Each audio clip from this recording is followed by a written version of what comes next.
ஆண்டவருக்கு மனசுக்குள்ளே எப்பவுமே நன்றி சொல்லிகிட்டே இருக்கணும். சிந்தையெல்லாம் ஆண்டவருக்கு நன்றி துதிகள் நிறைந்த அந்த ஆட்டிடியூடோடு நம்முடைய ஒவ்வொரு நாளையும் நம்ம துவங்குவோம்.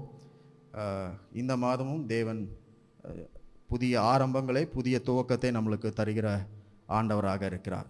This is a month of new beginnings. புதிய ஆரம்பங்கள், புதிய துவக்கங்கள் கொண்ட மாதம் இந்த மாதம். தேவன் நமக்காக புதிய காரியங்களை செய்கிறார். வெளிப்படுத்தின விசேஷம் 21ஆம் அதிகாரம் 5வது வசனத்தில் நம்ம படிக்கிறோம். Revelation chapter 21 verse 5 says,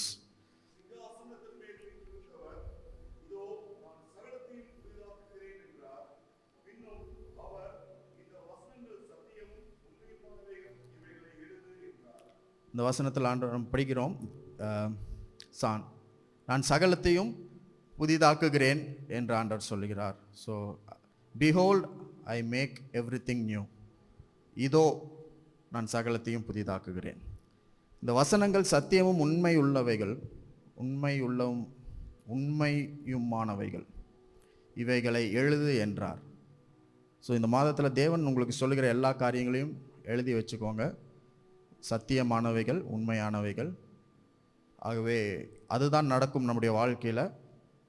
so இந்த மாதம் 8வது மாதம் ஆதியாகமம் 8ஆம் அதிகாரத்தில் தேவன் 8 பேரை கொண்டு ஒரு புதிய உலகத்தையே துவங்கினார். ஆதியாகமத்தில் 8ஆம் அதிகாரத்தில் 8 பேரை கொண்டு, நோவாவுடைய குடும்பத்தையும் கொண்டு 8 பேரை கொண்டு ஒரு புதிய உலகத்தையே தேவன் துவங்கினார். அதே மாதிரி இந்த 8வது மாதத்தில் உங்களுக்கான புதிய ஆரம்பங்கள், துவக்கங்களை தேவன் தோன்ற பண்ணுவார். ஹல்லேலூயா. அந்த 8ஆம் அதிகாரம் முழுவதும் படிக்கும் பொழுது எப்படி அந்த பேழைக்குள்ளேருந்து எல்லாரும் வெளியில் வராங்க அப்படின்றத ஆண்டவர் அங்கே காண்பிக்கிறார். நோவாவுடைய மனைவியும் 3 பிள்ளைகளும் 3 மருமக்களும், அப்புறம் அவரோடு கூட இருந்த எல்லா மிருக ஜீவன்களும், ஊர்வன நடப்பன எல்லாமே பேழையிலிருந்து வெளியில் வரணும். பேழைக்குள்ளே இருக்கும்போது ரொம்ப கம்ஃபர்டபுளான லைஃப் தான். ஆனால் பேழையிலேருந்து வெளியில் வரும்பொழுது அது விசுவாசத்தில் அவங்க கால் எடுத்து வைக்க வேண்டிய ஒரு சூழ்நிலைமை. ஏன்னா உலகம் முழுவதும் தண்ணியினால் நிரப்பப்பட்டிருக்கு. எங்கேயுமே கால் வைக்கிறதுக்கு இடம் கிடையாது. இவங்க கால் வச்சாலும் ஆழமான தண்ணிக்குள்ளே தான் இவங்க மூழ்கணும். ஆனால் தேவன் அவர்களை பாதுகாத்தது மட்டும் இல்லை, இப்போ விசுவாசத்தில் இவங்க வெளியில் வரணும். அதில் நீங்கள் தொடர்ந்து படிக்கும் பொழுது நோவா 7 நாட்கள் காத்திருந்ததுக்கப்புறம் 7 நாட்களுக்கு பின்பதாக ஒரு காகத்தை அனுப்புகிறார். அப்புறம் ஒரு 7 நாட்கள் பின்பதாக ஒரு புறாவை அனுப்புகிறார். அப்போ 7 அப்படின்னு சொல்லும் பொழுது அது ஒரு காத்திருக்கிற காலத்தை குறிக்கிறது, வெயிட்டிங் டைமை குறிக்கிறது. 7 அப்படின்னு சொல்லும் பொழுது 7 என்பது கம்ப்ளீஷன், நிறைவு, பரிபூரணம். 7 நாட்களுக்கு பின்பதாக காகத்தையும், அப்புறம் 7 நாட்களுக்கு பின்பதாக ஒரு புறாவையும் அனுப்புகிறார். அப்போ 7 நாட்கள் பின்பு 8வது நாளில் அவர் அனுப்புகிறார். அப்போ 8 அப்படின்னு அந்த நம்பர் பார்த்தீங்கன்னாலே புதிய ஆரம்பம், புதிய துவக்கம் என்று உங்கள் மனதில் நீங்கள் என்றைக்குமே மறக்காதீங்க. So 8 represents new start, new beginnings. அதே போல் நியாயப்பிரமாணத்தில் படிக்கும் பொழுது 8ஆம் நாளில் விருத்த சேதனம் செய்வார்கள். குழந்தைய பிறந்த உடனே 8ஆம் நாளில் விருத்த சேதனம் செய்வாங்க, சர்க்கம்சிஷன். அப்படின்னா அது புதிய ஆவிக்குரிய துவக்கம் என்ற அர்த்தம். ஆவிக்குரிய வாழ்க்கையில் அது 8வது அந்த நாள், அந்த காலம் அப்படின்ற போது ஒரு புதிய துவக்கம், ஆவிக்குரிய துவக்கம். உடன்படிக்கைக்குள்ள பிரவேசித்தல், தேவனுடைய உடன்படிக்கை தேவன் ஆபிரகாமுக்கு செய்தார்ல, ஆபிரகாம், ஈசாக், யாக்கோபுக்கு செஞ்ச போது அவர் இந்த விருத்த சேதனத்தை பற்றி அவங்களுக்கு சொல்லும் போது அந்த உடன்படிக்கைக்குள்ள என்டர் ஆகிறத குறிக்கிறது இந்த 8வது நாளோ இல்லை 8வது காலமோ மாதமோ எப்படின்னாலும் நம்ம எடுத்துக்கலாம். ஸோ 8வது மாதத்தில் வந்திருக்கிற உங்களுக்கு ஆண்டவர் இந்த காரியங்கள் எல்லாம் ஞாபகப்படுத்துகிறார். ஆண்டவர் 8 பேரை கொண்டு ஆதியாகமம் 8ஆம் அதிகாரத்தில் ஒரு புதிய துவக்கத்தை, புதிய உலகத்தையே துவங்கினார். ஆதாம் ஏவாளை படித்த போது ஒரு உலகம் இருந்துச்சு. ஆனால் நோவாவின் காலத்தில் புதிய உலகத்தை ஆண்டவர் உருவாக்கினார். நீங்களும் நானும் வாழ்ந்துட்டு இருக்க இப்போ காலம் நோவாவின் காலத்தை போல, லோத்தின் காலத்தை போல மனுஷகுமாரன் வரும் காலத்தில் இருக்கும் அப்படின்ற வசனத்தை நம்ம படிக்கிறோம். நம்ம இருக்கிற காலம் நோவாவின் காலம். அப்போ இந்த காலத்தில் கொடுமையும் அக்கிரமமும் பாவமும் எல்லாம் பெருகி கொண்டே இருக்கிற காலத்தில் தேவன் உங்களுக்கும் எனக்கும் ஒரு புதிய துவக்கத்தை, புதிய ஆரம்பத்தை அவர் உருவாக்குகிறார். Amen. Nothing is too late. எதுவுமே நம்மளுக்கு தாமதமாகி போகல. ஆண்டவர் புதிய ஆரம்பங்களை உருவாக்குகிறார். அப்போ 7 மாதங்கள் நீங்கள் காத்திருந்தீர்கள், 7 நாட்களுக்கு பிற்பதாக 8வது நாளில் எப்படி நோவா ஒரு புதிய பறவை அனுப்பினாரோ அதை போல தேவன் தம்முடைய பரிசுத்த ஆவியானவரை நம்மளுக்காக இந்த மாதத்தில் அனுப்பி புதிய ஆரம்பங்களை, புதிய துவக்கங்களை நம்முடைய வாழ்க்கையில் தோன்ற பண்ணுவார். ஆமேன். 8ஆம் நாளில் விருத்த சேதனம் பண்ணினது போல இந்த 8வது மாதத்தில் தேவன் நம்மளை புதிய அந்த உடன்படிக்கை, புதிய உடன்படிக்கைக்குள்ளே நம்மளை பிரவேசிக்க செய்கிறார். இத்தனை நாள் அதில் தான் இருக்கிறோம். பட் இருந்தாலும் அதை ஒரு ஃப்ரெஷ் ஸ்டார்ட், ஒரு புதிய துவக்கம், ஒரு புத்துணர்ச்சி தருகிற ஒரு துவக்கம், ஸ்டார்ட் ஆண்டவர் நம்மளுக்கு தருகிறார். அதே போல் 8வது நாள் அப்படின்னு சொல்லும் பொழுது அது வந்து இயேசு கிறிஸ்துவனுடைய உயிர்த்தெழுதலை குறிக்கிற நாள். இயேசு கிறிஸ்து அந்த ஓய்வு நாளுக்கு அப்புறம் அந்த முதலாம் நாள், வாரத்தின் முதலாம் நாள் ஆகிய அந்த 8ஆம் நாளில் வந்து தேவன் உயிரோடு எழுந்தார். அப்போது ரிசரக்ஷன், தேவனுடைய உயிர்த்தெழுந்த வல்லமை, தேவனுடைய ஒரு புதிய துவக்கத்தை நம்ம வாழ்க்கையில் காட்டுகிறது. Day of new beginning, start of new creation. புதிய சிருஷ்டியை தேவன் உருவாக்குன காலம். எந்த காலம்? அந்த உயிர்த்தெழுந்த நாள். ஆமென். ஸோ இந்த மாதத்தில் நம்ம இதெல்லாம் வந்து எக்ஸ்பீரியன்ஸ் பண்ண போகிறோம், இதெல்லாம் நாம் அனுபவிக்க போகிறோம். இப்போ போன மாதத்தில் ஆண்டவர் சொன்னார், நம்ம அவருடைய வார்த்தையை கேட்டு அதை கை கொள்ளுகிறவர்கள் தான் அதிக பாக்கியவான்கள் அப்படின்னு சொன்னார்ல. அப்போ அதோட போன மாதம் நேற்று வரைக்கும் அது முடிந்து போகிறது கிடையாது. அது இந்த மாதத்துலேயும் கண்டினியூ ஆகுது. அவருடைய வார்த்தை நம்ம கை கொள்ளும் பொழுது ஆண்டவர் நம்மளை பாக்கியவான்களாக வைக்கிறார். அது மட்டும் இல்லாமல் அது கூட அடிஷனாக புதிய ஆரம்பங்கள், புதிய துவக்கங்கள். போன வருஷம் இந்த நாளில் யோசிச்சு பார்த்தீங்கன்னா ஒரு பெரிய ஒரு போராட்டம் இருந்திருக்கும். ஆனால் இந்த மாதத்தில், இந்த வருஷத்தில் ஆண்டவர் புதிய துவக்கத்தை தருகிறார். God is giving you a new life. God is giving a new start, a new beginning in your life. ஒரு புதிய காரியங்கள் உங்கள் வாழ்க்கையில் துவங்க போகிறது. இவை எல்லாவற்றையும் அனுபவிக்கிறதுக்கு நம்ம என்ன பண்ணணும்னா, நம்ம ஏதாவது ஒரு காரியத்தை விசுவாசத்தில் செய்ய வேண்டும். நோவா என்ன செஞ்சார்னா, விசுவாசத்தில் அவர் பேழையை விட்டு வெளியில் வந்தார். ஆமென். பேழைக்குள்ளே இருக்கும் பொழுது ரொம்ப கம்ஃபர்டபுளான லைஃப். ஆனால் விசுவாசத்தில் நோவா என்ன செய்கிறாருன்னா, இப்போ பேழையிலிருந்து வெளியில் வருகிறார். அதே போல தான் நீங்களும் நானும் இந்த மாதத்தில் விசுவாசத்தில் சில காரியங்களை நாம் செய்யும்போது புதிய துவக்கங்களை நாம் பார்க்க முடியும். ஆமென். ஸோ புதிய துவக்கம் என்பது நம்மளுக்கு ஆண்டவர் கொடுக்கறதுக்கு ரெடியாக இருக்கிறார், எல்லாத்தையும் ஆயத்தம் பண்ணி வச்சிருக்காரு. பட் அதை எப்படி நம்ம வந்து பெற்றுக்கொள்ள முடியும் அப்படின்னா, நம்ம விசுவாசத்தில் ஒரு சில காரியங்களை செய்யணும். ஒரு 3 காரியங்களை இன்னைக்கு சொல்லுகிறேன், விசுவாசத்தில் நாம் செய்ய வேண்டிய காரியங்கள். அப்போ புதிய துவக்கத்தை தருகிற காரியம் என்ன அப்படின்றத நான் சொல்லுகிறேன். முதலாவது, புதிய தீர்மானம் புதிய துவக்கத்தை தரும். New determination. புதிய தீர்மானம் புதிய துவக்கத்தை தரும். New determination. ஆதியாகமம் 8ஆம் அதிகாரம் 20வது வசனத்தில் நம்ம படிக்கிறோம். அப்பொழுது நோவா எஸ்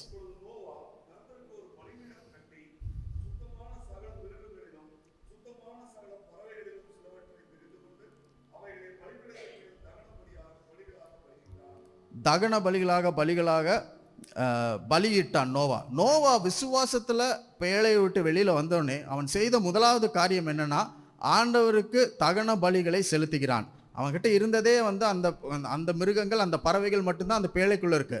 அதில் வந்து சுத்தமான பறவைகளை எடுத்துட்டு வந்து, அவனுக்கு இருக்கிறது இல்லை, இந்த உலகத்தில் வந்து மல்டிப்ளை ஆகணும், இந்த உலகத்தை நிரப்பக்கூடிய அந்த மிருகங்கள், அவனுக்கு இருந்த ரிசோர்ஸஸை எடுத்துட்டு வந்து தேவனிடத்தில் பலி செலுத்துகிறான். அந்த தேவனிடத்தில் ஆராதனை, துதியை செலுத்துகிறான். ஆல்டரில், அந்த பலிபீடத்தில் அந்த பலியை கொண்டு வந்து வச்சு ஆண்டவருக்கு செலுத்துகிறான். அந்த டிட்டர்மினேஷன், அந்த தீர்மானம், அதாவது நான் என்ன செய்வேன்னா, முதலாவது தேவனுக்கு பலி செலுத்துவேன், முதலாவது தேவனை ஆராதிப்பேன். அந்த துதிதான் புதிய தீர்மானம். பிரைசிங், அதுதான் நம்முடைய வாழ்க்கையில் புதிய தீர்மானம். இல்லைன்னா துதின்னு சொல்லலாம், ஜெபம்னு சொல்லலாம். ஜெபமும் துதியும் சேர்ந்து தான் அந்த பலி, அந்த வர்ஷிப், அந்த தகன பலி, சாக்ரிஃபைஸை நோவா செய்கிறார். அப்புறம் no matter what you should be determined to praise God. Amen. நீங்கள் உங்கள் வாழ்க்கையில் என்ன நடந்தாலும், எது நடக்கலைனாலுமே துதிப்பதற்கு நீங்கள் ஒரு தீர்மானம் எடுக்க வேண்டும். இந்த மாதத்தில் நீங்கள் துதிக்கிறதுனா என்ன? தேவனுடைய நாமத்தை உயர்த்துகிறது, அவர் எல்லாவற்றையும் நம்மளுக்கு செய்திருக்கிறார் என்பதை போற்றுகிறது, அவரை ஆராதிக்கிறது, அவருடைய நாமத்தை எங்கேயுமே கீழே விடாமல், நம்முடைய உணர்ச்சிகளுக்கு, நம்ம வார்த்தைகளுக்கு நம்ம இடம் கொடுக்காமல் தேவனுடைய நாமத்தை, தேவனுடைய துதியை நாம் சொல்லிக்கொண்டே வர வேண்டும். ஆமென். ஸோ துதிக்கும் போது புதிய துவக்கங்களை நீங்கள் காண்பீர்கள். ஸோ இந்த மாதம் புதிய ஆரம்பம், புதிய துவக்கம் அப்படின்னு நம்ம சொல்லுகிறோம். அதெல்லாம் ரெடியாக இருக்குது. ஆனால் அதை எப்படி நம்ம பார்க்க முடியும், எப்படி நம்ம பெற்றுக்கொள்ள முடியும் அப்படின்னா, நம்ம வாழ்க்கையில் புதிய தீர்மானங்களை எடுக்க வேண்டும். You have to take new determination in your life. ஆமென்.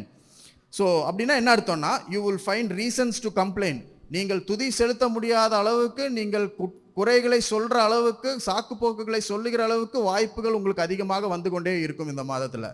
ஆனா நோவாவை போல துதிப்பதற்கு, பலி செலுத்துவதற்கு டிட்டர்மினேஷன், நீங்க தீர்மானத்தை எடுக்கும் பொழுது புதிய துவக்கங்களை, புதிய காரியங்களை உங்கள் வாழ்க்கையில நீங்க பார்க்க முடியும். ஆமென். துதிக்க முடியாத சூழ்நிலைகள் வரும், துதிக்க முடியாத தனிமை வரும், பழக்கமான எல்லாம் கைவிட்டு போகும். நோவா பார்த்தீங்கன்னா, நோவாவுக்கு அந்த உலகம் பழக்கமான உலகம். நோவாவின் காலத்தில் 800 கோடி பேர் இருந்தாங்க. இப்போ 800 கோடி பேர் இருக்கிறாங்க உலகத்தில். 8 பில்லியன் பீப்புள் நோவாவின் காலத்தில் இருந்தாங்க. ஒரே ஒரு இன்ஸ்டன்ட்ல, ஒரே ஒரு நிகழ்ச்சியினால அந்த 800 கோடி பேரும் போயிட்டாங்க. வெறும் 8 பேர் தான் இப்போ இருக்கிறாங்க. ஆமென். அப்படின்னா அந்த பழக்கமான உலகம், பழக்கமான சூழ்நிலை, பழகி போன காரியங்கள், பழையவைகள் எல்லாம் உங்கள் கையை விட்டு இழந்து போகும், உங்களை விட்டு போகும். ஆமென். ஸோ நீங்கள் அந்த நேரத்தில் என்ன பண்ணணும்னா, you have to take a new determination. ஒரு புதிய தீர்மானத்தை எடுக்க வேண்டும். தேவனை துதிக்கிறது தான் அந்த தீர்மானம். அல்லேலூயா. ஸோ எல்லாம் இருக்கும் பொழுது தேவனை துதிக்கிறது ஈஸி. ஆனால் எல்லாம் உங்களை விட்டு போகும் பொழுது தேவனை துதிக்கிறது தான் உங்களுடைய தீர்மானமாக இருக்கும். அப்பொழுது தேவன் உங்களுக்காக புதிய துவக்கத்தை தருகிறார். அப்போ அந்த புதிய துவக்கத்திற்குள்ள நீங்கள் என்டர் ஆக முடியும். அல்லேலூயா. ஸோ இவ்வளோ நாள் தெரிந்தது தெரியாமல் போகும். இத்தனை நாள் உங்களுக்கு தெரிஞ்ச காரியம் தெரியாமல் போகும். இத்தனை நாள் உங்களுக்கு பழகின காரியம் கைவிட்டு போகும், மறந்து போகும், இழந்து போவீர்கள். ஆனால் அந்த நேரத்தில் தீர்மானம், I will praise God at all times. நான் கர்த்தரை எக்காலத்திலும் ஸ்தோத்தரிப்பேன், எப்பொழுதும் அவர் துதி என் வாயில் இருக்கும் அப்படின்றத, அந்த வசனத்தை அந்த நேரத்தில் ப்ராக்டிஸ் பண்ணணும், அந்த கை கொள்ளணும். அப்பொழுது நீங்கள் அதிக பாக்கியவான்கள். Amen. So because God is making all things new. சகலவற்றையும் அவர் புதிதாக்குறதுனால நம்ம என்ன பண்ணணும்னா, புதிய தீர்மானத்தை எடுக்க வேண்டும். You are in a month of new beginning. So ஒரு புதிய தீர்மானத்தை எடுங்கள். அல்லேலூயா. ரெண்டாவது காரியம், புதிய திசை புதிய துவக்கத்தை தரும். New direction. முதலாவது சொன்னேன், புதிய தீர்மானம் புதிய துவக்கத்தை தரும். ரெண்டாவது காரியம், புதிய திசை புதிய துவக்கத்தை தரும். புதிய திசை, புதிய திக்கு. திக்கு முக்கு ஆடி போயிடுறோம் அப்படின்னு சொல்கிறோம்ல, அப்படின்னா திக்குன்னா என்னென்னா திசை தெரியாமல் போயிடுறோம் அப்படின்னு சொல்கிறோம். ஆனால் தேவன் புதிய திசை, நம்ம புதிய திசையை நம்ம எடுக்கும் பொழுது புதிய காரியங்களை ஆண்டவர் தருகிறார். அப்போஸ்தலர் 9ஆம் அதிகாரம் 18வது வசனத்தில் ஒரு வசனம் நம்ம படிக்கலாம். அப்போஸ்தலர் 9:18. ஆக்ட்ஸ் 9:18.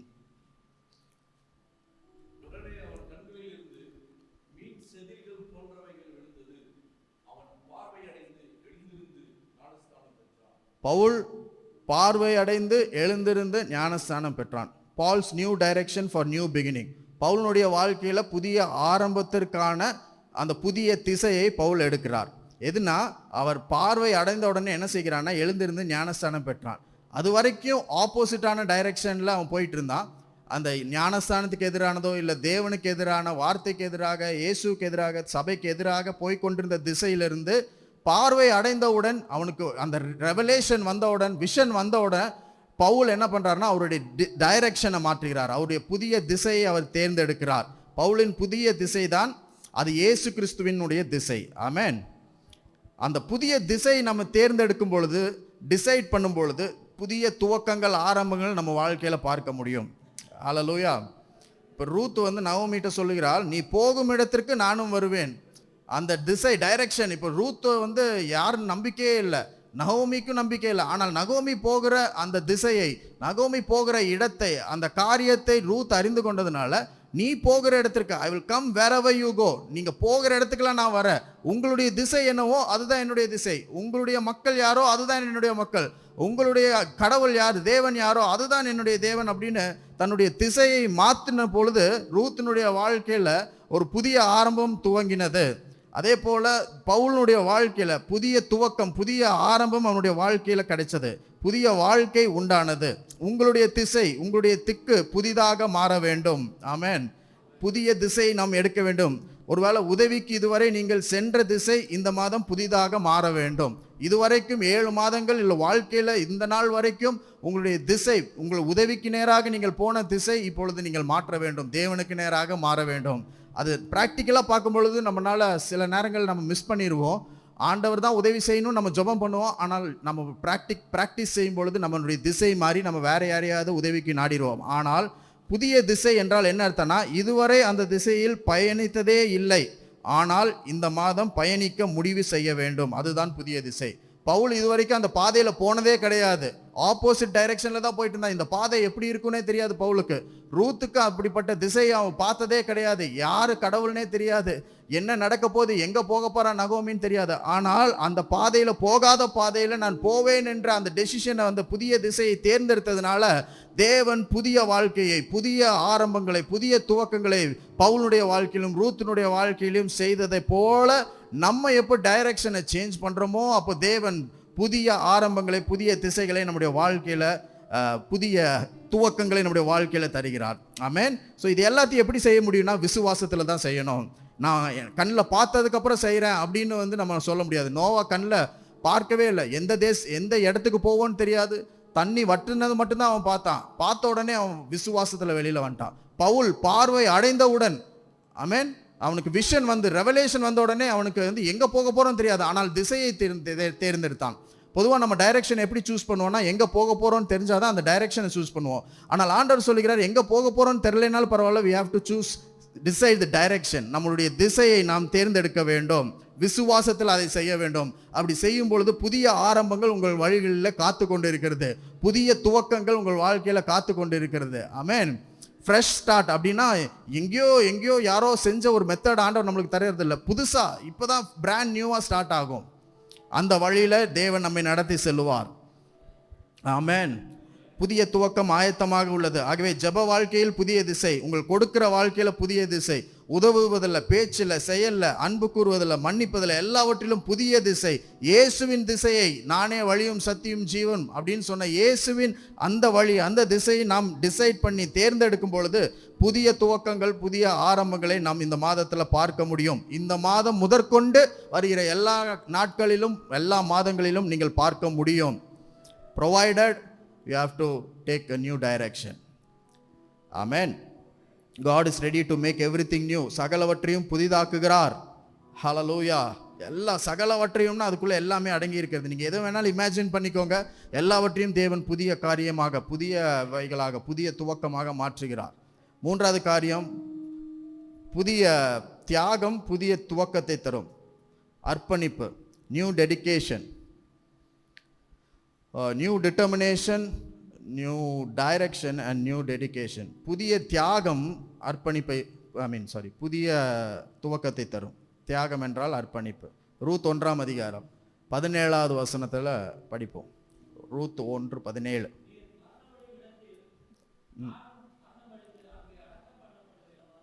மரணமே இல்லாமல் வேறொன்றும் உம்மை விட்டு என்னை பிரிக்கக்கூடாது அப்படின்னு சொல்லி ரூத் அவங்களுடைய வாழ்க்கையை அர்ப்பணிச்சிட்டா, டெடிகேட் பண்ணிட்டா.